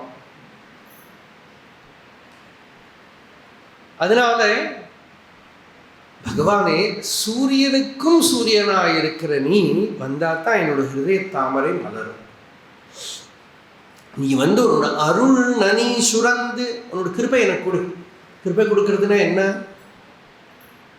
கிருபை கொடுக்கறது என்னன்னா சத் சங்கம் கிடைக்கணும், சத்கிரந்தங்களை அனுசந்தானம் பண்றதுக்குள்ள புத்தி வரணும், தியான நிஷ்டைக்கும் அனுஷ்டான நிஷ்டைக்கும் இருக்கிற வீரியம் வேணும், விஷயங்களால பாதிக்கப்படாமல் இருக்கணும், சௌக்கியமா இருக்கிற காலம் சாந்தமா பகவத் ஸ்மிருதியோட இருக்கணும். இதுக்கு அனுகூலமான சாகச்சரியம் தான் பகவானோட கிருபை. இதான் பகவான் அருள் பண்றதுங்கிறது இதுதான். ஆனா அது பண்ணணும்னா நம்ம என்ன பண்ணணும்? நீ என்னை பிடிச்சுக்கோ, நான் உன்னை பிடிச்சுக்கிறேங்கிறார். இந்த வைஷ்ணவத்தில் ரெண்டு வழி. ஒன்று வந்து குரங்கு மார்க்கம், இன்னொன்று வந்து பூனைக்குட்டி மார்க்கம். இந்த குரங்கு, குட்டி குரங்கு அம்மா குரங்கு பிடிச்சுக்கிறது மர்க்கட கிஷோரன் நியாயம். இது சாதனை. நான் இவ்வளோ ஜபம் பண்ணணும், தியானம் பண்ணணும், காத்தால பிராம முகூர்த்தத்தில் எழுந்திருக்கணும், விடாப்படியாக படிக்கணும். இது நிஷ்டை. அதில் ஒரு ஒரு ஒரு அந்த ஃபைட்டிலேயே ஒரு சுகம். இன்னொன்று என்னன்னா, இவன் அழுதுன்னு இருக்கான் பூனைக்குட்டி மாதிரி. அம்மா பூனை தான் வந்து எடுத்துன்னு போனோம். இது பூனைக்குட்டி ஒரு இடத்துல அழுதுகிட்டே இருக்கும், அம்மா பூனை வந்து எடுத்துன்னு போனால் தான் உண்டு. சொல்லுவோமே சாதாரணமாக, இல்லை பூனைக்குட்டி எந்த பாஷையில் அழுது? ஹிந்தியில் அழுது. மேயாவும் அழுதுங்க. அம்மா பூனை வந்து எடுத்துகிட்டு போனால் தான் உண்டு இல்லையா? நாம் பெரும்பாலும் நம்ம வீக்காகவே இருக்கிறதுனால நமக்கு இந்த பாட்டு கொஞ்சம் கூட பிடிக்கும். மார்ஜார கிஷோர நியாயம். அது நமக்கு வந்து பகவானே உன்னோட கிருப்பை தான் உண்டு, என்னாலும் ஒன்றும் பண்ண முடியாது. ஒரு பக்தர் பகவான் ரமணர்கிட்ட சொன்னார், எனக்கெல்லாம் இந்த மர்க்கட கிஷோர நியாயம்லாம் முடியாது, நான் மார்ஜார கிஷோர நியாயம் தான் எனக்கு, பூனைக்குட்டி வழி தான் எனக்கு. அப்போ பகவான் சொன்னார், அப்படி சரியாகாது. நீ வந்து குரங்கு மாதிரி பிடிச்சுண்டா நான் வந்து பூனை மாதிரி காப்பாற்றுவேன். உன்னோட சைட்லேருந்து உன்னால் முடிகிற அளவுக்கு சின்சியரிட்டி இருக்கணும். லௌகிகத்தில் ஒன்றும் நான் மர்க்கட கிஷோர நியாயம் சொல்லலையே, லௌகிகத்தில் வந்து மார்ஜார கிஷோர நியாயம் சொல்லலையே. ஏதோ வந்து வேலையாக யாராவது கூப்பிட்டு வேலை கொடுத்தா நான் போகிறேன், அப்படியா இருக்கா? என்ன ஒரு ஆம்பிஷன் வேலை பண்ணுறது இல்லையா? ஏதோ ஒரு ஐடி கம்பெனி அவளாவே வந்து ஏதோ பையன் இருக்கான், பாவம் நல்லா படிச்சிருக்கான் அப்படின்னு அவளே திருவண்ணாமலையில் வந்து கூட்டிகிட்டு போனால் நான் போகிறேன்னா இருக்கோம். பக்தியில் வரும்போது மட்டும் சௌகரியத்துக்கு இதெல்லாம் யூஸ் பண்ணுறோம். நம்ம ஈகோ நம்மளையே ஏமாத்துறதே தவிர வாஸ்தவம் இல்லை. நாம் பண்ணுறோம், சாதனை பண்ணுறோம், ஸ்ட்ரகிள் பண்ணுறோம். ஆனால் இந்த எனர்ஜியை நீங்கள் அத்தியாத்ம ஒரு பெரிய ரகசியம் பாருங்கோ. கொஞ்சம் எனர்ஜி தான் இருக்குது நம்மக்கிட்ட. அந்த எனர்ஜியை எங்கே யூஸ் பண்ணுறோங்கிறது முக்கியம். இந்த எனர்ஜியை நீங்கள் ஜபம் தியானம்னு யூஸ் பண்ணலையானா வேற எங்கே போய்டும். ஆனால் அந்த எனர்ஜியால் மட்டும் போயிட முடியாது. அது எவ்வளவு யூஸ் பண்ணுங்கோ, அதுக்கப்புறம் you will come in contact with an inexhaustible energy which will pull you to the source. அதை தான் அருள் கிருபையெல்லாம் கூப்பிடுறோம். யமே வைஷம் விருணுதே தேனலப்யா தஸ்ஸீஷ ஆத்மா விவருணுதே தனும் ஸ்வாம் அப்படின்னு உபனிஷத் சொல்கிறது. இந்த மந்திரம் எப்படின்னா 2 விதத்தில் அர்த்தம். ஒரு அர்த்தம் என்னன்னா, யாரை இந்த ஆத்மா வரிச்சுக்கிறதோ அவளுக்கு இந்த ஆத்மா தன்னை காட்டி கொடுக்குறது. அப்படி கேட்குற போது கிருபை மாதிரியே இருக்குது இல்லையா? ஈஸ்வர கிருபை மாதிரியே. ஈஸ்வர கிருபை. பகவத்பாதா இதுக்கு பாஷ்யம் பண்ணா எப்படி பண்ணான்னா, இந்த சாதகன் யாரை வரிச்சுக்கிறானோ, இந்த சாதகன் எமேவ ஏஷ சாதகா விருணுதே ஆத்ம தரிசன பிரார்த்தனாபூர்வகம் அப்படின்னா, எனக்கு ஆத்ம தரிசனம் வேணும், எனக்கு அந்த அனுபவம் வேணுங்கிற ஒரு வாஞ்சையோடு இவன் வரிச்சுட்டானா இவனை ஆத்மாவும் வரிச்சுட்டான். அப்புறம் தெரியும் ஆத்மா வரிச்சின்றதுனால தான் இவனுக்கு அந்த பிரார்த்தனை இவனுக்குள்ள வந்ததுன்னு தெரியும். ஆனால் முன்னால் அதை சொல்லப்படாது. முன்னாலே அதை சொல்லிட்டானா ஏமாந்து போயிடுவோம், நாமளே நம்மளை ஏமாத்தின்னு விடுவோம். இந்த மந்திரம் முண்டக்க உபநிஷத்தில் வருது, கட்டோபனிஷத்தில் வருது. விருந்தாவனம் அகண்டானந்த சரஸ்வதி சுவாமிகள் ஒரு தடவை சொன்னார், யாரோ ஒரு பெரிய வித்வான் சொன்னார், இந்த மந்திரத்துக்கு மீதி இருக்கிற பாஷ்யக்காரர்கள் பல பேரும் பாஷ்யம் எழுதலை. ஏன் பாஷ்யம் எழுதலைன்னு ஒரு விசாரம் வந்தது. இவ்வளவு ரொம்ப இம்பார்ட்டண்ட்டாக இருக்கிற ஒரு மந்திரத்துக்கு ஒன்றும் எழுதாமல் விட்டுட்டாலே. அப்போது அதில் ஒரு சம்பிரதாய ஒரு வித்வான் சொன்னாரா, அந்த மந்திரத்தோட மகிமை அவ்வளவு இருக்கிறதுனால அதோட அர்த்தத்தை குறைச்சுடப்படாதுங்கிறதுனால விட்டுட்டா அப்படின்னு. அப்போ அகண்டானந்த சரஸ்வதி சுவாமி சொன்னார், யாருக்கு தான் எழுதினா அது குறைஞ்சு போகாதுன்னு தோணித்தோ அவர் எழுதினார் அப்படின்னு. அது அப்படி அர்த்தப்படினும். இதே தான் பகவான் அக்ஷரமண மாலையும் மாலை அளித்து அருணாச்சல ரமண என் மாலை அணிந்தருள் அருணாச்சல. பகவானுக்கு கொடுக்குற ஒரு மாலை என்ன? Self effort. அவன் போடுற மாலை என்ன? அருள். இது ரெண்டும் பூர்த்தி ஆகிடுத்தானா அத்தியாத்ம வாழ்க்கை பூர்த்தி ஆகிடுது. Self effort meets grace. அந்த ஒரு கான்ஃப்ளூவன்ஸ் தான் ரொம்ப முக்கியம். அப்போது அதுக்கு தான் பிரார்த்தனை. அருள் நனி சுரந்து அங்கு அருவியாய் பெருகும் அருணமாமலை எனும் அன்பே.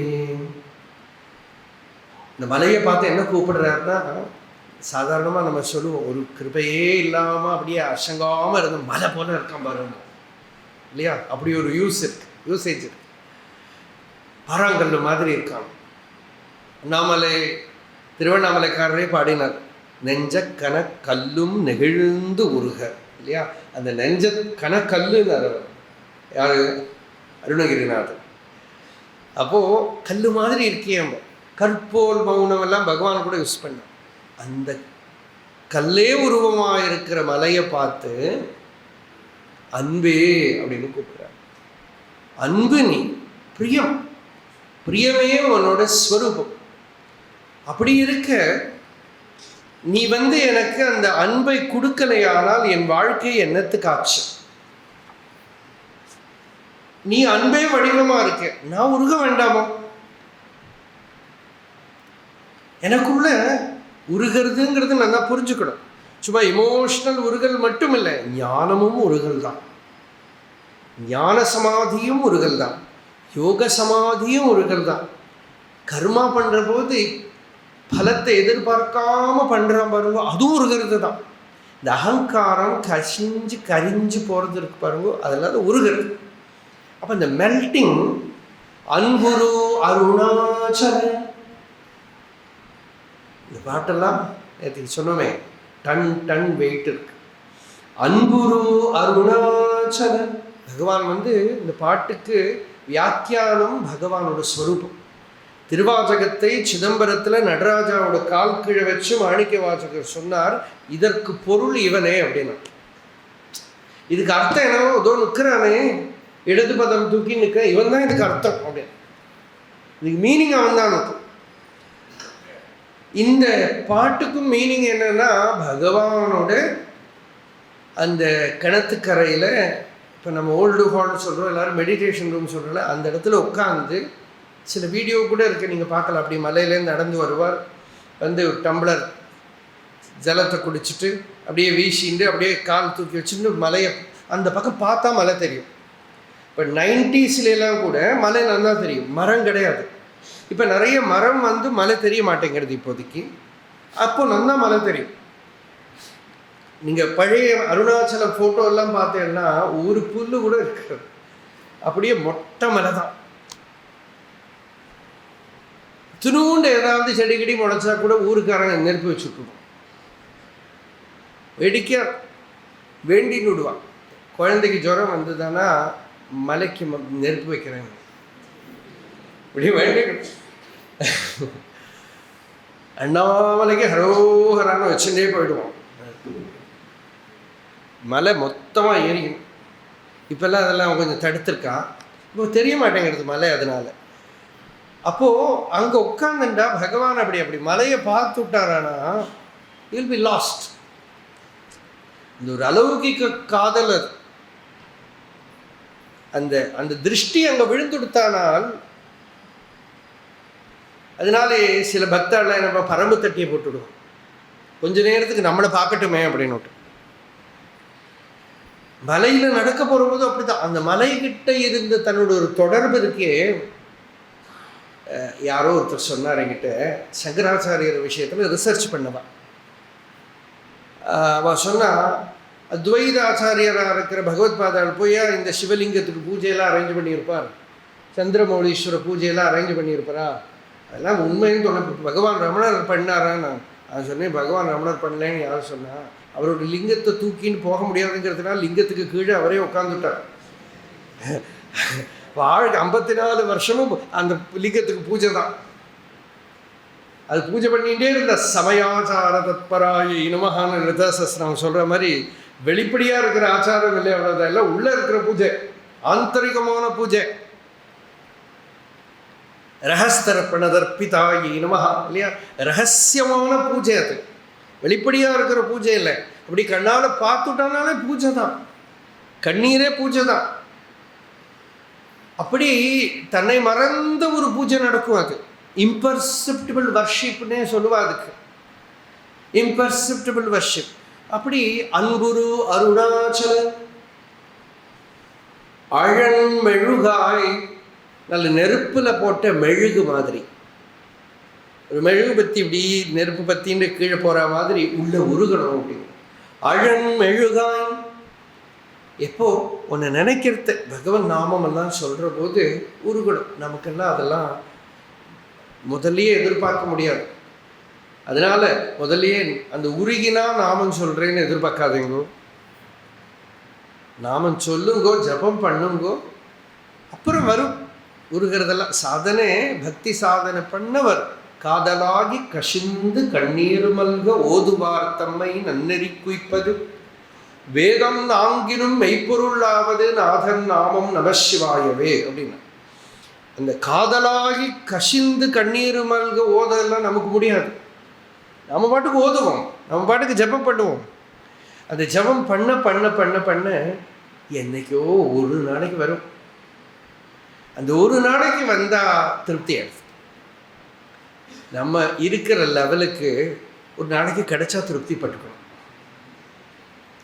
அந்த திருப்தியும் ஒரு பக்தி ஆகிடும் தெரியுமா.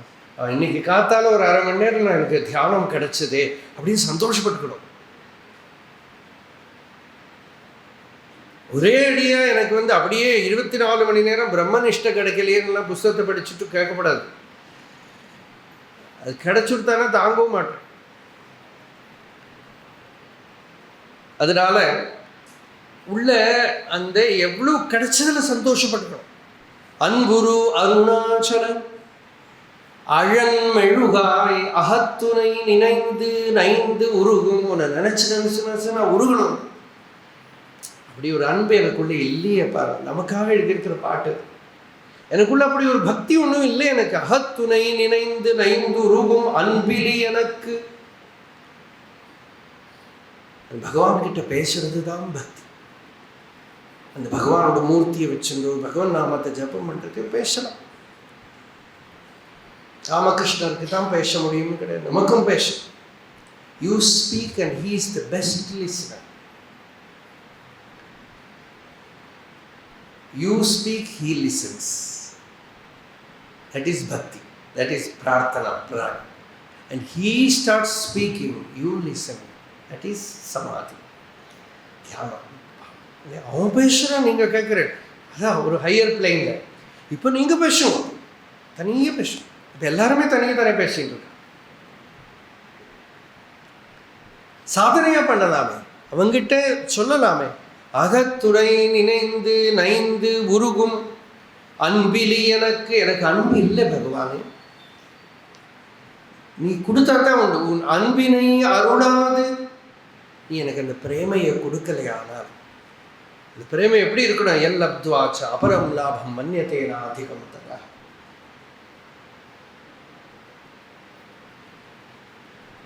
யஜ்ஞாத்வா மத்தோ பவதி திருப்தோ பவதி ஆத்மாராமோ பவதி எல்லாம் சொல்றார். உண்மத்தனை போயிட ஆயிடுறோம். அந்த மாதிரி இருக்கிற ஒரு பக்தி எனக்கு நீ கொடு. நைந்து உருகும். அந்த உருகிறது பாவஸ்திதி பக்தியில் ரொம்ப முக்கியம். இந்த பகவன் நாமத்தை ஜபம் பண்ணுறோம் பாருங்க, மந்திரத்தை ஜபம் பண்ணுறோம், இதெல்லாம் வித்து, மகாபாவத்துக்கு போடுற வித்து. அது உள்ள போட்டு ஸ்ரத்தேங்கிற ஜலத்தை பாகம். திருநாவுக்கரசர் தேவாரம் உண்டு. நாமங்கிற பீஜத்தை போட்டு அதில் ஸ்ரத்தாங்கிற அந்த ஜலத்தை நீரை பாய்ச்சி தபஸுங்கிற வேலி கட்டி உள்ள அந்த பக்தி அலௌகிகமான காதல் பழமாக உள்ள வரது, அப்படி வளர்ந்து வரது. அந்த மாதிரி ஹிருதயத்துக்குள்ள பக்தி அன்பு வரணும். அன்பிலி எனக்கு உன் அன்பினை அருளாது நீ எனக்கு கொடுக்கலையானா, அந்த நிலை கொடுக்கலையானால் ஆண்டு என்னை நீ என்னை ஆட்கொண்டுட்டேன் அப்படின்னா நான் சம்சாரத்திலேருந்து இதுக்கு வந்துட்டேன். லௌகிகத்தை எல்லாம் விட்டு எனக்கு பகவான் தான் வேணும்னு வந்துட்டேன். மாணிக்க வாசகர் திருவாசகத்தில் ஒரு விஷயம் பண்ணுறார். ஈஸ்வரன் கிட்ட உத்தரகோஷை மங்கை அங்கே சுவாமி கிட்ட சொல்கிறார். அவர் 2-3 பேர் தான் பாடியிருக்கார். அவர் அதில் சொல்கிறார், நீ என்ன ஆட்கொண்டுட்டேன், இப்போ என் மேலே சிவபக்தன்னு சீல் விழுந்துடுத்து. நான் பாட்டுக்கு என் இஷ்டத்துக்கு நடப்பேன். பி வாண்ட். கெட்ட பேர் உன் தலையில் விழும். யாரு நீ அப்படின்னு சிரிப்பிப்பன் அப்படிங்கிற ஊரெல்லாம் பார்த்து ஒன்றை சொல்லி சிரிக்கிற மாதிரி நான் பண்ணுவேன். ஏன்னா ஐ ஆம் my self A born buffoon. நான் பண்ணுறதுனால உன் பேரு கெட்டு போயிடும். அது வராமல் இருக்கணுமான நீ கவனிச்சுக்கோ, உன் பேரை காப்பாற்றிக்கோ. நட்ட தூணாகும் உன் பழியே அப்படிங்கிற பகவான் அக்ஷரம்னாலே. பழி உன் தலையில விழுப்பா, அதனால நீ என்னை காப்பாத்தினா உனக்கு நல்லது.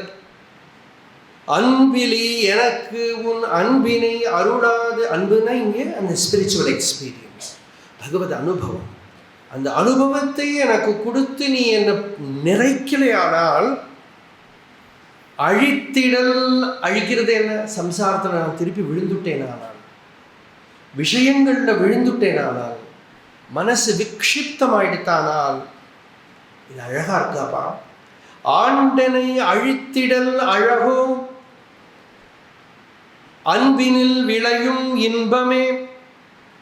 அந்த பகவத் பக்தியில ஒரு அலௌகிகமான ஒரு சுகம், ஒரு ரசம், ஒரு இன்பம் இருக்கு. அன்பினில் விளையும். அதை எப்படி சொல்லணும்னு தெரியல இல்லையா? கரந்தவான் கண்ணனோடு நெய் கலந்தார் போல சிறந்த அடியார் சிந்தனையுள் தேனூறி நின்று பிறந்த பிறப்பு அறுக்கும் எங்கள் பெருமாள். எப்படி பாலை கறந்து அதில் கரும்பு சாரெலாம் ஊற்றினாலாம் வந்துவிடுமா டேஸ்ட்டு? சொல்ல தெரியலை, அவ்வளோதான். எப்படி சொல்லணும்னு தெரியல, இந்த பக்தியோட ரசம் எப்படின்னு சொல்லணும்னு தெரியலை. ஒரு உபமையை போட்டு சொல்கிறோம், நமக்கு தெரிஞ்ச மாதிரி சொல்கிறோம். ஒருத்தர் பார்த்து சந்திரனை போல உன் முகம் இருக்கு அப்படின்னு என்ன பாதி பாதியா அப்படா மாதிரி போகும்னு அர்த்தமா?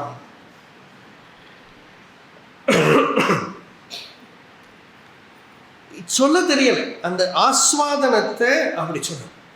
அதனால அன்பினில் விளையும் இன்பமே அன்பர் அகத்தினில் அவளுக்குள்ள ஒரு ஒரு ஊறது, ஒரு அமுது, ஒரு ரசம். அதை பார்த்து தான் தெரியும். ராமகிருஷ்ணன் சொல்றார், ஒரு பெரியவரை பார்க்க போனோம்னா there will be visiting room. அந்த விசிட்டிங் ரூமில் போயிட்டு அவரை பார்க்க முடியும். அதுபோல பகவானை பார்க்கணுமானா ஒரு அனுபூதிமான் கிட்ட போகணும். அவளோட அனுபவத்தில் யூ கேன் சீ காட். பக்தேஷு பிரகடித பலாபியாம் அப்படின்னு சிவானந்த லஹரி. அந்த பக்தாளில் அந்த பக்தி அப்படி பிரகடித பலம் அப்படின்னா அதோட அந்த state you can just touch it, you can feel it.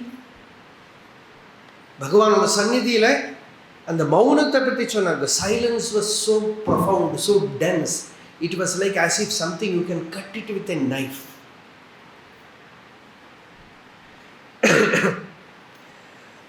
பூவில் நாற்றம் போன்று உயர்ந்து எங்கும் மேவிய பெருமை அப்படி திருவாச்சகத்தில் வர. ஒரு பூவிலேருந்து அந்த சுகந்தம் இப்படி பரவர போல ஒரு பிரம்மவித்தோட சந்நிதியில் அந்த பிரம்ம நிர்வாண சுகம் அப்படி அது எப்படி தெரியறது? அதுவே ஒரு ஆச்சரியம். தெரியறது பாருங்கோ, அவ இருக்கிறது முக்கியம் இல்லை, நம்ம போகிற சமயத்தில் தெரியறது. நம்மளையே வாழ்த்திக்கணும். மாணிக்கவாசகர் சொல்கிறார், அந்த குருவை பார்த்து சிவன் தோணித்தான் அவருக்கு. அவர் அந்த குருவோட மகிமையை சொல்கிறதுக்கு பதிலாக அவர் தன்னோட மகிமையை சொல்லிக்கிறார். எப்படி தோணித்தே, அதுதான் ஆச்சரியங்கிறார். சிவன் அவன் என தேர்ந்தனன் காண்க. அவனை பார்த்து எனக்கு சிவன் தோணித்து, எனக்கு அவனை பார்த்து எனக்கு பக்தி வந்தது. அந்த பக்தி வந்ததை பார்த்து அந்த சந்நிதியோட மகிமை தனக்குள்ள அந்த பக்தியை கொடுத்ததே, அதை பார்த்து ஆச்சரியப்படுறது.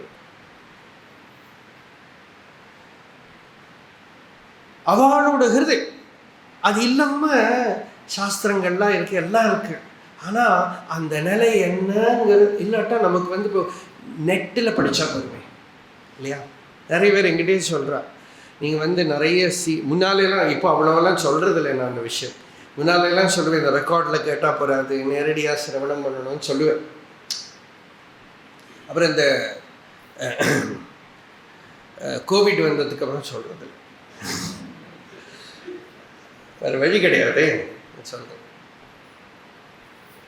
அப்போது புக்கு படிக்கிறத விட சரி கொஞ்சம் கூட அழகாக better, that's a good argument. புஸ்தகம் படிக்கிறத விட கொஞ்சம் கூட கிளியராக கேட்கலாமோ இல்லையா? ஆன்லைனில் கேட்குறோம், ரெக்கார்டில் நேரடியாக ஒரு கிளாரிட்டி கிடைக்கும், அது கொஞ்சம் நல்லது. ஆனால் அந்த ஸ்ரவணம் நேரடியாக பண்ணுறத சொல்கிறவா, நம்ம கூட உட்காந்து கேட்குறவா எல்லாமா சேர்ந்து ஒரு டென்சிட்டி வரும். அதுதான் நம்ம சத்சங்கம்ங்கிறோம். அந்த அனுபவத்தோட ஒரு டென்சிட்டி வரும், சத்சங்கத்தில் வரக்கூடிய ஒரு மகிமை. இன்னொன்று யாராவது ஒரு பெரிய வாழ்க்கிட்ட அந்த பக்தின்னு பார்த்தோம்னா அந்த அந்த அன்பை அவளுக்குள்ள இருக்கிற நிலையை பார்த்துட்டோமானால் ஒன்றும் வியாக்கியானமே வேண்டாம். அந்த அந்த ஸ்டேட்டை பார்த்துட்டோமானா வியாக்கியானமே வேண்டாம். அந்த பார்க்குற க்ஷணத்திலேயே அன்பர் அகத்தில் ஊறும் ஆரமுது, ஆறாத அமுது. அன்பு இருக்கிற பக்தர்களோட ஹிருதயத்துக்குள்ள அப்படி ஊறி இருக்கக்கூடிய, தேன் ஊறுற போல ஊறி இருக்கக்கூடிய அந்த அன்பு பகவத் அனுபவம் இருக்கே. என் புகழிட நான் எப்படி சொல்லுவேன்? சரணாகுது. என்ன சொல்றார் லாஸ்ட் தான், உன் இஷ்டம் நின் இஷ்டம் என் இஷ்டம். பகவானோட வாழ்க்கை பூரா இந்த ஒரு லைனுக்கு வியாக்கியானம் தான். நின் இஷ்டம் என் இஷ்டம். அவர் ஸ்பிரிச்சுவல் லைஃப் கூட அவரோட இஷ்டத்தில் வரல. மகாபரிவா கதை கூட அப்படித்தான். அவர் ஒன்றும் அதுக்குன்னு வரல. இன்ஃபேக்ட் அவள் எதுக்கு வந்தான்னா, அவரோட ஒரு கசின், ஒரு அண்ணா மகாதேவேந்திர சரஸ்வதி அவளுக்கு சன்னியாசம் கொடுத்து அவர் சீரியஸாக இருக்கார். அதுக்கு முன்னாடி இருக்கிற சுவாமிகளுக்கு வந்த வியாதியே பகிர்ந்துடுத்து. ஆனால் அதை சொல்லலை. அவருக்கு சன்னியாசம் கொடுத்துருக்காங்கிறது இவளுக்கு தெரியும். இவள் அங்கே போய் அவள் வீட்டில் போய் அவள் அம்மாவுக்கு ஆறுதல் கொடுக்கணும்னு, சுவாமிநாதன் பேர், பெரியவா பேர், அவரும் அவள் அம்மா போயிருக்கான், ஆறுதல் கொடுக்க போயிருக்கான். பிள்ளை சன்னியாசி ஆகிட்டானேங்கிறதுக்காக அம்மாவுக்கு ஆறுதல் கொடுக்க போயிருக்கான். அப்போது ஒரு மாட்டு வண்டி நின்றுது வாசலில். அவள் உள்ளே சொன்னால், இப்போ இருக்கிற சுவாமிகள் சுவாமிநாதனை அழைச்சின்னு வர சொன்னார். மாட்டு வண்டியில் பெரியவாளே இந்த கதையெல்லாம் சொல்லியிருக்கான். மாட்டு வண்டியில் ஏறி ஏதோ அவள் பார்க்க அழைச்சிட்டு சொன்னார் தான் நினச்சினான். அந்த வண்டி போனதுக்கு அப்புறம் தான் இவன் அம்மா கிட்ட அவள் சொல்கிறான். அந்த வண்டியில் போகிற போது அழைச்சிட்டு போகிறவா சொல்கிறா, இனிமே நீ திரும்பி போக மாட்டேன் அப்படி. ஏன்னா அடுத்த சுவாமிகளா உங்களை தான் இனிமேல் பட்டாபிஷேகம் பண்ண போகிறது, சன்னியாசம் கொடுக்க போகிறதுன்னு பெரியவா பின்னால் சொன்னால், எனக்கு தெரியற ஒரே மந்திரம் ராமா ராமான்னு உட்காந்துட்டேன். நான் எதிர்பார்க்கவே இல்லை. ஆனால் எதிர்ச்சையாக வந்ததுக்குள்ளே நின்னார் அவர். பகவான் வாழ்க்கையிலையும் வலிவை அருணாச்சலேஸ்வரர் மதுரையில் பிடிச்சி இழுத்துன்னு வந்தார்.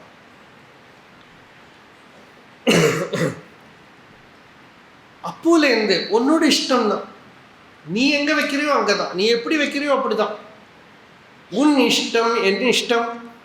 இங்கே வந்தால் ஃபஸ்ட்டு சொன்னது அதுதான். அருணாச்சலேஸ்வர் நேர அண்ணாமலையார் கோவிலில் போய் உடம்பெல்லாம் ஒரு நெருப்பு. இந்த ஸ்பிரிச்சுவலி வர அனுபவங்கள் நிறைய, சாதனையில் பலவித அனுபவங்கள், நம்ம பாடி அதுக்கு ரியாக்ட் பண்ணுறது அந்த ஸ்டேட்டுக்கு, அதுலேருந்து பல அனுபவங்கள் வரும். பகவானுக்கும் எல்லாம் வந்திருக்கு. ஆனால் ஒன்றும் வெளியிலேயே பேசலை, எல்லாத்தையும் முழிக்கும். இங்கே வந்த சமயத்தில் உடம்பெல்லாம் நெருப்பு போட்ட மாதிரி எரிஞ்சுட்டு இருந்ததுன்னு சொல்லுவார். ராமகிருஷ்ணர் கதையில் உண்டு, உடம்பெல்லாம் ஒரு நெருப்பு மாதிரி சுட்டு எரிஞ்சிட்டு இருந்தது. அந்த சமயத்தில் தான் வைத்தியர்களை கூப்பிட்டு, அந்த மதுரநாத் விஸ்வாஸ் இருக்கிற வைத்தியர்களை எல்லாம் கூப்பிட்டு மருந்து கொடுத்து என்னென்னமோ பண்ணினேன், ஒன்றும் க்யூர் ஆகலை. லாஸ்ட்டில் இந்த பைரவி பிராமணிங்கிற அந்த தாந்திரிகா அவள் சின்ன சிம்பிள் சாதனை, சிம்பிள் மருந்து, உடம்புலையெல்லாம் சந்தனத்தை போட்டு கழுத்தில் பூ மாலையெல்லாம் போட்டால் நாமசங்கீர்த்தனத்துக்கு பண்ணுவா பாருங்க. ஏன்னா அந்த பாவ நிலை வந்துடுத்தானா அதுக்கு குளிர்ச்சிக்குன்னு தான் உடம்பு சந்தனம். நாமசங்கீர்த்தனம் பண்ணுற போதும் பண்ணுறா. இப்போது சந்தனத்தை போடுறது, கழுத்தில் பூ போடு, நமக்கெல்லாம் வராது அப்படிலாம். இருந்தாலும் யாருக்காவது எங்கேயாவது வந்துடுத்தாலும் அதனால் அந்த சந்தனம் போட்டு பூ போட்டால் சரியாக எடுத்துக்கணும். பகவானுக்கு இப்படி உடம்பெல்லாம் எரிஞ்சுன்னு இருந்தது, நெருப்பு பற்றின. அது எங்கே அருணாச்சலேஸ்வரர் அந்த லிங்கத்தை கட்டிண்டு, அப்பா உன் ஆணைப்படி வந்தேன், இனி நின் இஷ்டம் என் இஷ்டம், நீ கூப்பிட்டே நான் வந்தேன், இன்னும் உன்னோட இஷ்டம் தானே தவிர என்னோட இஷ்டம் கிடையாது. இப்படியே சரணாகதி பண்ணினார். அந்த சூடு நெருப்பு அங்கே போயிடுத்து, நெருப்பு நெருப்பால அணைஞ்சு போயிடுத்து, சாந்தமாயிடுது. இப்போ நின் இஷ்டம் என் இஷ்டம் அங்கே சமர்ப்பணம் பண்ணதுதான், குளிக்க கூட இல்லை. அந்த இடத்துல அது கதையை கணேசன் நல்லா சொல்லுவார். ஒரு பிராமண பையனை பார்த்து எந்த பார்பரும் அந்த காலத்தில் மொட்டை அடிச்சு விட்டுமான்னு கேட்க மாட்டான். யாரோ ஒருத்தர் கேட்டார், சுவாமி மொட்டை போடட்டுமா, உட்காந்து கொடுத்தான். பூரா முண்டனம் பண்ணி சித்வா யஜ்ஞார்த்தம் ஆதிருதம் சூத்திரம், எல்லாம் சாஸ்திரம் எப்படி சொல்கிறதோ அது மாதிரி அதையெல்லாம் தூக்கி போட்டு, வஸ்திரத்தை எல்லாம் தூக்கி போட்டு நேர கோவிலில் எப்படி போனார், சந்நிதியில் எப்படி போனார்னா யாருமே இருக்கலை கோவிலில். அந்த டைமில் சிச்சுவேஷன் வில் பி கிரியேட்டட் அந்தந்த டைமுக்கு தகுந்தபடி. திரும்பி வெளியில் வரத்த அது உள்ள போர்த்திய மழை கொட்டி, அதுதான் அக்ஷரமண மாலையில் 2 அர்த்தத்தில் அந்த பாட்டு. மொட்டை அடித்தனை வெட்ட வெளியில் நீ நட்டமாடினை என் அருணாச்சலம். மொட்டை அடித்து அப்படியே விருஷ்டி. அங்கே போய்தான் நின் இஷ்டம் என் இஷ்டம். உன்னோட இஷ்டம் தானே தவிர இனிமேல் என்னோட இஷ்டமே கிடையாது. இதுதான் லைஃப்பில் சீக்ரெட். வாழ்க்கையில் என்ன நடந்ததோ, துன்பம் இன்பம் எல்லாம் உன்னோட இஷ்டம் பாரு. சுகம் வந்ததுதான் உன்னோட இஷ்டம், துக்கம் வந்ததுதான் உன்னோட இஷ்டம், கஷ்டங்கள் வந்து நான் என்ன பண்ண முடியும், உன் இஷ்டம். இந்த சரீரம் ஒன்றை சேர்ந்தது, மனசு ஒன்றை சேர்ந்தது, நானே ஒன்றை சேர்ந்தது. எண்ணம் எதுவோ அது செய்வார். உனக்கு என்ன வேணுமோ யத்யத் பவ்யம் பவது பகவன் பூர்வ கர்மானுரூபம். குலசேகர ஆழ்வார், முகுந்தமாலா. என்னென்ன நடக்கணுமோ நடக்கட்டுமே, உன் இஷ்டம், பூர்வ கர்மாவுக்கு தகுந்தபடி நடக்கட்டும்.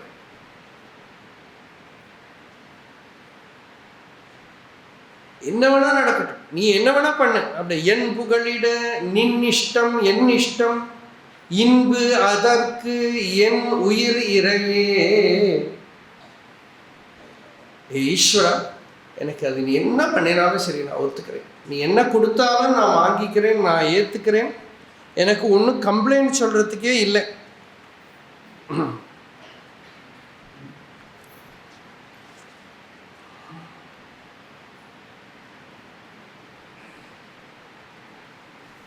அது ஏற்கு இன்பு, அது எனக்கு ஆனந்தம். நீ என்ன கொடுத்தியோ அதுதான் எனக்கு ஆனந்தம்.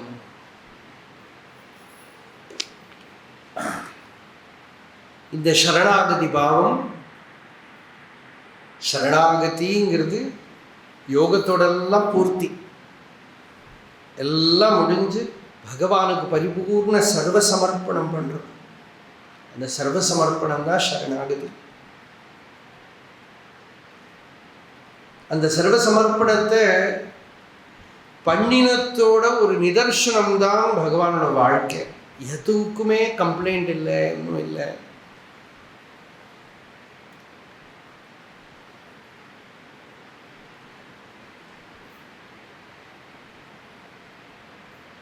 என்ன நடக்கிறதோ எல்லாம் அருணாச்சலேஸ்வரர் இஷ்டம். அடுத்த பாடல் இறையே நிறுத்தினாரோ அந்தாதி. அடுத்த பாட்டு வந்து இறை உனை நினையும் எண்ணமே நன்னா, எனை உனது அருள் கயிற்றால் ஈர்த்து, இறை உயிரின்றி கொன்றிட நின்றாய் என் குறையற்றினன் ஏழை, இறையினி குறையன் குற்றுயிராக்கி எனை வதைத்திடல் எதற்கு இங்கன், இறைவனாம் அருணாச்சல என முடித்தே ஏகனா வாழி நீடூழி. இந்த பாட்டில் கடைசியில் பகவான் சொல்கிறார், அருணாச்சலா ஏகனா வாழி நீடூழி, சாஸ்வதமாக நீ ஒருத்தன் மட்டும் இரு.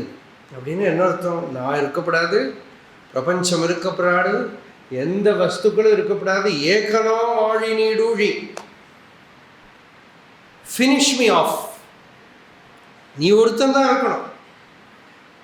அத்வைதம்னா அதுதான். எல்லாரும் நினச்சிக்கிற அத்வைதம் தான் என்னன்னா நான் மட்டும் இருக்கேன். ஈஸ்வரன் கிடையாது. ஈஸ்வரன்லேருந்து அந்நியமாக ஒரு நான் இல்லை, அதுதான் அத்வைதம். ஈஷாத் அபேதஸ்ய விபர்யோ ஸ்மிருதி. ஈஸ்வரன்லேருந்து அந்நியமாக ஒரு நான் இல்லைங்க. நானுக்கு அந்த அகண்டத்துலேருந்து அந்நியமாக ஒரு இருப்பு இல்லை. இல்லாமல் இந்த சின்ன கண்டமாக லிமிட்டடாக இருக்கிற ஜீவனோட இருப்பு இல்லை. அது இந்த ஜீவன் நான் நினைச்சுட்டு இருக்கிறதோட வாஸ்தவ ஸ்வரூபத்தை பார்க்கிற போது அது அகண்ட பரிபூர்ணமாக இருக்கிற பூமா, அனந்தமாக இருக்கிற ஒரு வஸ்து தான் இருக்கு. இந்த லிமிட்டேஷன் ஒத்துன்னு இருக்கிறதுலேருந்து எல்லா துன்பங்களும் வருது. எல்லா துன்பங்களும் இந்த லிமிட்டேஷன் ஒத்துக்கிறதுலேருந்து வருது. அந்த லிமிட்டேஷன் போயிடுத்தானா, லிமிட்டேஷன் கூட கல்பிதம் தான், கல்பிதம் தான். வாஸ்தவமாக ஒரு லிமிட்டேஷனும் ஸ்வரூபத்தில் கிடையாது. லிமிட்டேஷனும் கல்பனை தான். உபாதி எல்லாமே கல்பனை தான். ஆத்மஸ்வரூபம் தான் நித்திய நிரந்தரம் அபரோக்ஷமாக விளங்கின்றிருக்கு. அதில் சரீரம், மனசு, புத்தி, அகங்காரம், அதோட அனுபவங்கள், இதெல்லாம் கல்பனை பரம்பரை இருக்கு. இந்த பரம்பரையினால தான் இந்த ஜீவனுக்கு துக்கம் துன்பம் வருது. அந்த ஸ்வரூப ஸ்மிருதி திருப்பியும் ஜாக்கிரதமாக ஆயிடுத்தா அங்கே எந்த கல்பனை, இந்த ஜீவ கல்பனைக்கே இடம் இல்லை. அதுதான் இங்கே சொல்றார், என்னை வதைத்து அப்படின்னு, என்னை இல்லாமல் பண்ணி கொலை பண்ணுறது. இதெல்லாம் ஒரு பக்தியோட சாதுரிய பாஷை. ஜீவபாவத்தை இல்லாமல் பண்ணிடுது. முருகனார் பாடுறாரு, இந்த பிராமண குலத்தில் பிறந்து ஏன் கசாப்பு கடை வச்சுருக்கேன்னு கேட்க, பயிலும் தலம் எதுவோ கொலை பயில்வித்தவர் எவரோ. எங்கே போய் அபியாசம் பண்ணின்னு வந்து இந்த ஆளை கொல்லற வேலை. ஆளை கொல்லறது என்ன, இந்த ஜீவபாவத்தை எடுத்தோம். ஜீவபாவம் ஜீவம் கல்பயத்தை பூர்வம் தத்தோபாவான் பிருதக்விதான். முதல்ல நான்கிற இந்த ஜீவபாவத்தை ஒத்துண்டது, அப்புறம் சம்சாரம் எல்லா துக்கங்களும் பின்னால வந்துடுது கூட. அதனால இந்த ஜீவபாவமே பொய், இதுவே முதல் பொய். இதை எடுத்துட்டான் ஈஸ்வரன். ஈஸ்வரனுக்கு சரணாகதி பண்ணினதும் நான் இல்லாம ஆயிட்டேன். அவன் ஒருத்தன் தான் இருக்கான், அவனை தவிர அந்நியமா ஒரு நான் இல்லை. அவனையே நினைந்து அவனையே நினைச்சுண்டு உருகி நான் அற்ற நிலை. அவன் ஒருத்தன் தான் இருக்கான், நினைக்கிறவனும் இல்லைங்க. இறை உனை நினையும் எண்ணமே நன்னா. Waste life. வேஸ்ட் லைஃப் என்ன, ஒரு ஸ்பிரிச்சுவல் சாதனா ஒன்றும் இல்லை. துப்பறிவில்லா இப்பிறப்பு என் பயன் ஒப்பிடவாயின் அருணாச்சலம். ஒரு அத்தியாத்ம சாதனை இல்லை, ஜபம் தியானம் பகவத் ஆராதனை ஒன்றுமே இல்லை. என்ன பண்ற, ஒன்றும் இல்லை, சாப்பிட்றது தூங்குறது. வேஸ்ட் லைஃப் போயின்னு இருக்கு. பகவானே இறையுனை நினையும் எண்ணமே நன்னா. கொஞ்சம் கூட அந்த பகவத் தியானம் பண்ணணுங்கிற எண்ணமே இல்லாம இருக்கிற நிலையில நான் இருந்தேன். அப்படி இருந்த என்னை உன்னோட கிருபை என்ன பண்ணிட்டு சூஸ் பண்ணித்தேன். அருள் கயிற்றால் ஈர்த்து, எங்கேயோ வந்து கழுத்தில் அந்த கிருபைங்கிற கயிறை போட்டு ஒரு இழுத்தான். அருள் கயிற்றால் ஈர்த்து இங்க கொண்டு வந்து என்ன பண்ணினேன், இறை உயிர் இன்றி கொன்றிட நின்றாய். ஜீவேஸ்வர பேதமல்ல அற்ற ஒரு நிலையில நீ இருத்தின. நானு நீங்கிற பேதமல்ல அற்று ஒரு ஜீவன் ஒரு ஈஸ்வரன். உபனிஷத்து சொல்றது அப்படி யார் நினைச்சுக்கிறானோ கிருபண நம்ம. அந்த பேதமற்ற அகண்டமாயிருக்கிற நிலையில நீ என்னை இருத்தின. இறை உயிரின்றி கொன்றிட நின்றாய். இதை பகவான் இன்னொரு விதத்துல சமத்காரமா சொல்றார். என் குறையற்றினன், நான் என்ன பண்ணினேன், என்னை பிடிச்சுன்னு வந்து இப்படி பண்றதுக்கு நான் என்ன பண்ணினேன். என் குறையற்றினன். உடுத்திக்கிறதுக்கு வஸ்திரம் இல்லை, சாப்பாடுக்கு பிக்ஷை அருணாச்சலேஸ்வரர் கொடுத்த ராஜஸ்தான்.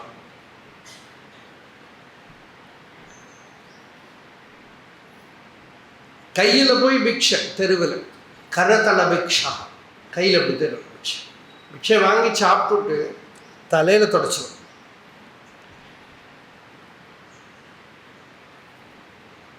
ஒன்றும் பாத்திரமும் கூட இல்லை, இருக்கிற ஒரு கோமணம் அதுவும் கழிஞ்சிடுது. அதுலேருந்தே ஒரு நூலை எடுத்து மலையிலேருந்து ஒரு முள்ளை எடுத்து அதை ஊசியாக வச்சு தச்சு போட்டு இந்த ஸ்டேட்டில் சொல்கிறார், எனக்கு ஒரு குறை உண்டோ, ராஜா மாதிரி இருக்கேன், சக்கரவர்த்தி மாதிரி இருக்கேன். பகவான் பின்னால் சொல்கிறார், இந்த ஆசிரமத்தில் டைமில் பெல் அடிக்கிறது சாப்பிட போகிறத எல்லாருக்கெல்லாம் சாப்பாடு கிடைக்காது. அப்போ அவள்லாம் நின்றுட்டு இருப்பான். அவளெல்லாம் பார்த்து பொறுத்து பகவான் இப்படி தலையை தாத்திகிட்டே போகுமாம், தலையை தாத்திகிட்டே உள்ள போகும். அப்போ சொல்கிறார், மலையில் இருக்கிற போது பிச்சைக்காரனாக இருந்தாலும் ராஜா மாதிரி தோணின்னு இருந்தது.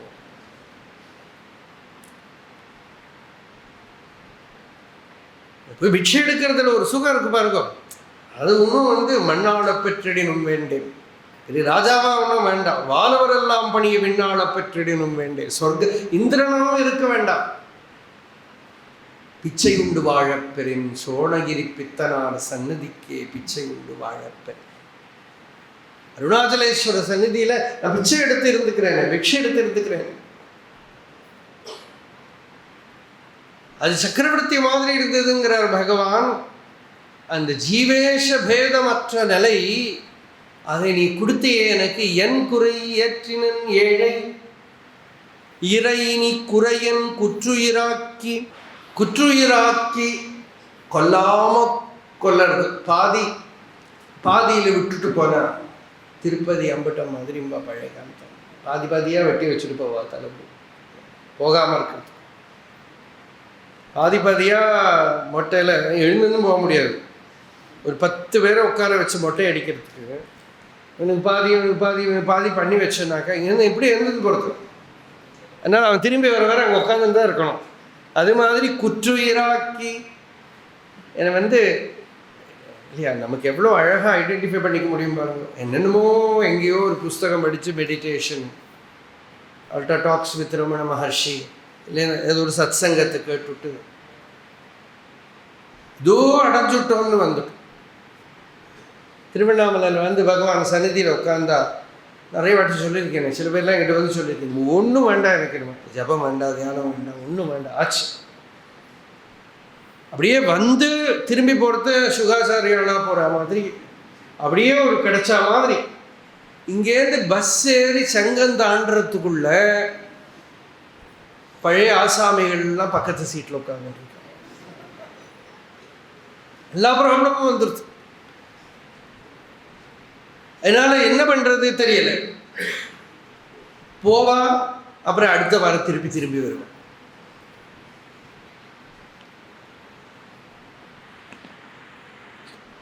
அந்த வைத்தியன் ஒரு பெரிய பணக்காரர் ஒரு வைத்தியன் கிட்ட வருவார். அவருக்கு ஏதோ மாறா வியாதி. வரத்த இந்த வைத்தியம் என்ன பண்ணுவான், மருந்து கொடுப்பார். 1 மாதத்துக்கு சரியாயிடும். திருப்பி 1 மாதத்துக்கு அப்புறம் திருப்பி வருவோம். அப்புறம் திருப்பி கொடுப்பார் மருந்து. ரொம்ப தவிச்சுட்டு ஓடி வந்துடுவார். அப்போ மருந்து கொடுத்தா 1 மாதத்துக்கு சரியாயிடும். இந்த வைத்தியன்கிட்ட வைத்தியம் படிக்கிற ரொம்ப சமத்காரம் உள்ள ஒரு சிஷ்யன். இந்த வைத்தியன் இல்லாத டைமு இந்த சிஷ்யன் மட்டும் இருக்கான். இப்போ இந்த பணக்காரன் 1 நாளைக்கு அப்படி தாங்க முடியாத தலைவலி எல்லாமே வந்திருக்கான். இவன் என்ன பண்ணா, அவனை கூட்டிகிட்டு போய் ஏதோ ரூமில் போய் ஏதோ தலையில் மருந்தெல்லாம் போட்டு ஏதோ மருந்தெல்லாம் கொடுத்து வைக்க நம்ம வரவே வராதுன்னு அனுப்பிட்டான். 1 மாதம் அப்புறம் இந்த வைத்தியம் வந்தான். 1 மாதம் 1.5 மாதம் ஆச்சு, இந்த ஆளை காணோம். வைத்தியம் கேட்டான் சிஷ்யங்கிட்ட, ஏப்பா கொஞ்ச நாளாக இவனை காணுமே. அவன் போன தடவை நான் இந்த மாதிரி பண்ணி விட்டுட்டேன். சரி அப்பா, இப்படியா பண்ணுறது? மாதம் வரா மாதிரி நான் அரேஞ்ச்மெண்ட் பண்ணி வச்சுருக்கேன் அவனுக்கு வியாதி வரலையானால் நமக்கு எப்படி வரும்? அவனை நம்பின்றதை நம்ம இங்கே ஓட்டின்னு இருக்கோம் வண்டி. அது மாதிரி அருணாச்சலேஸ்வரரும் கொஞ்சோண்டு கொடுத்துட்டு இங்கேருந்து அங்கே போய் இந்த செல்ஃப் ரியலைசேஷனே எப்படி இருக்குன்னா, திருவண்ணாமலை அடைஞ்சு அமெரிக்கா போனால் போயிடும். அப்புறம் திருப்பி திருவண்ணாமலைக்கு வர வேண்டியது. 3 மாதத்துக்கு ஒரு செல்ஃப் ரியலைசேஷன். இது நம்ம ஜோக்கா சொல்கிறோமே தவிர இது ஒரு நிலை தான். போக்கு வரவு இல்லா பொது வெளியினில் அருள் போராட்டம் காட்டன் அருணாச்சல. உபாசனா லெவலில் யோகோகி பிரபவாப்பியோ யோக நிலையெல்லாம் போயிட்டு தான் இருக்கும். அது ஞான நிஷ்டை வர வரைக்கும் இது நடந்துட்டு இருக்கும், எல்லாரோட லைஃப்லையும் இருந்துட்டு தான் இருக்கும். அதனால கொஞ்சம் அந்த ஒரு அனுபவம் வரும். குற்றுயிராக்கி அந்த ஜீவன் சாதனை பண்ணுறது, அந்த அடையலை பூர்ணமாகலைங்கிற ஒரு தாபத்தோடு இருக்கிற ஒரு ஸ்டேட்டை தாண்டி தான் போகணும்.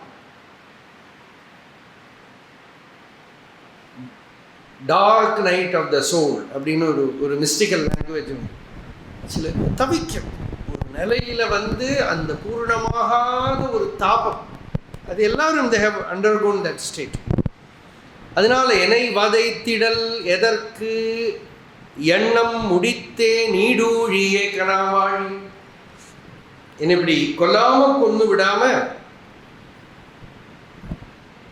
ஏகனாய் வாழி என்னை இல்லாம பண்ணி நீ ஏகனா, நீ ஒருத்தந்தான் இருக்கணும், நான் இவன் அவன் அது இருக்கப்படாது. பகவானை பார்த்து பல பேரும் சொல்லியிருக்கான். முன்னால மதுரையில பழகி இருந்தவர் வந்து பார்த்துட்டு சொல்றார், ஏதோ அங்க என்னோட கூட படிச்சவனை பார்க்கலான்னு வந்தா அருணாச்சலேஸ்வரர் தான் இருக்கார். அங்க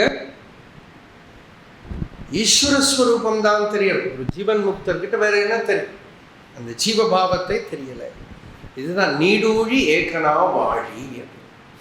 இதுதான் இந்த பதிகத்தில் பாடல்கள். 3வது பாடல் பார்த்துட்டோம் நாம் இன்னைக்கு. 4வது பாடல் இதோடைய தொடர்பு வருது, நாளைக்கு பார்ப்போம்.